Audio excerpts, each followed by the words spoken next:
Hello, I'm the awesome Tutor, and today we're going to be looking at policies to reduce a persistent current account deficit.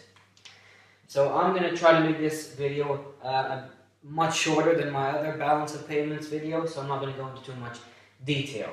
And before you watch this video, watch the video on causes of a current account deficit, because then you'll better understand how to reduce it. So we have three main types of policies to reduce a current account deficit. We have expenditure-reducing, expenditure-switching, and supply-side policies. Let's look at expenditure-reducing. Expenditure-reducing policies is basically contractionary policy, whether it's fiscal or monetary. So this aims to reduce the aggregate demand of the economy, so that depresses the consumer demand in the economy, which means that less consumers demand imports. So the demand for imports decreases. So the balance of trade, X minus M, increases. Okay, so that improves the balance of trade, which improves the current account. And you also have much more spare capacity, which you can reallocate towards your exports. Okay, evaluation of this: you're reducing aggregate demand, unemployment levels go up, growth slows down. You may even have a contractionary policy that will put your economy into recession if it's that extreme. Okay, examples of this kind of policy: so monetary policy like increasing interest rates, okay, or fiscal policy like increasing taxes or even reducing government spending. Expenditure switching policies, this aims to change the relative prices of exports and imports. So exports, for example, become cheaper, so more people buy your exports. Imports become more expensive, less people buy imports, and that improves balance of trade, which improves the current account. So this aims to redirect spending from imports towards domestically produced goods or even towards exports. So how does this work? You could lower your exchange rate. This is called competitive devaluation, because if you lower your exchange rate, the price of exports decreases, and so usually the value of exports will increase, price of imports increases, value of imports decreases, net exports increases, balance of trade is good, current account is good.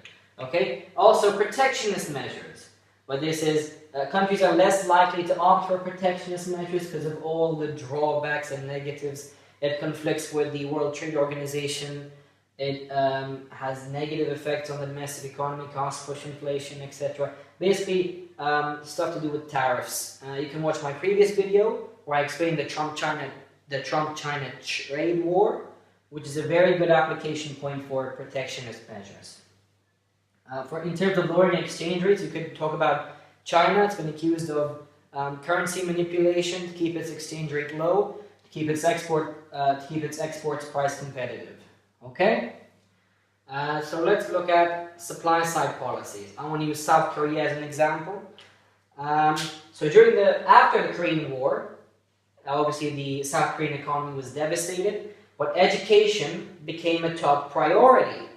There was heavy government investment into education.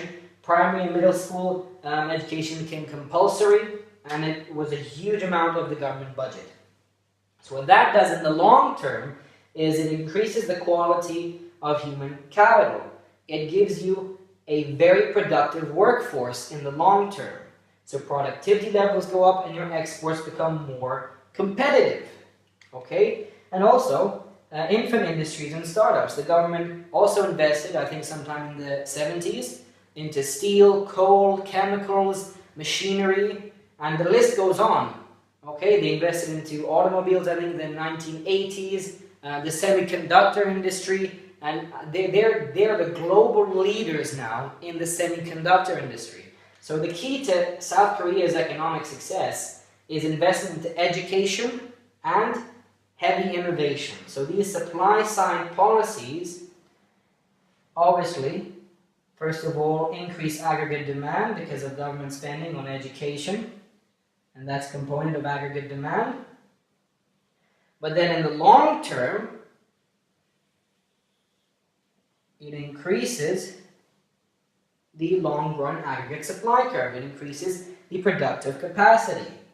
So what you have here is what I like to call non-inflationary growth. Alright, employment goes up, etc., etc., etc. You know the analysis of the diagram. Devaluation, time lag. It took decades for this investment into education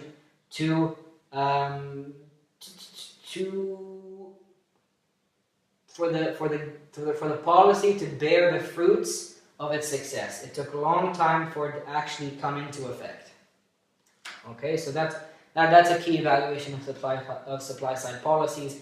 Another evaluation, very expensive. The government had to borrow lots of loans from the IMF, for example, and Germany had to put in capital inflows into the current economy to support its current account deficit. And now, South Korea has one of the biggest current account surpluses in the world. And I think it's mainly due to these supply side policies. Okay? This has been the Awesome Tutor.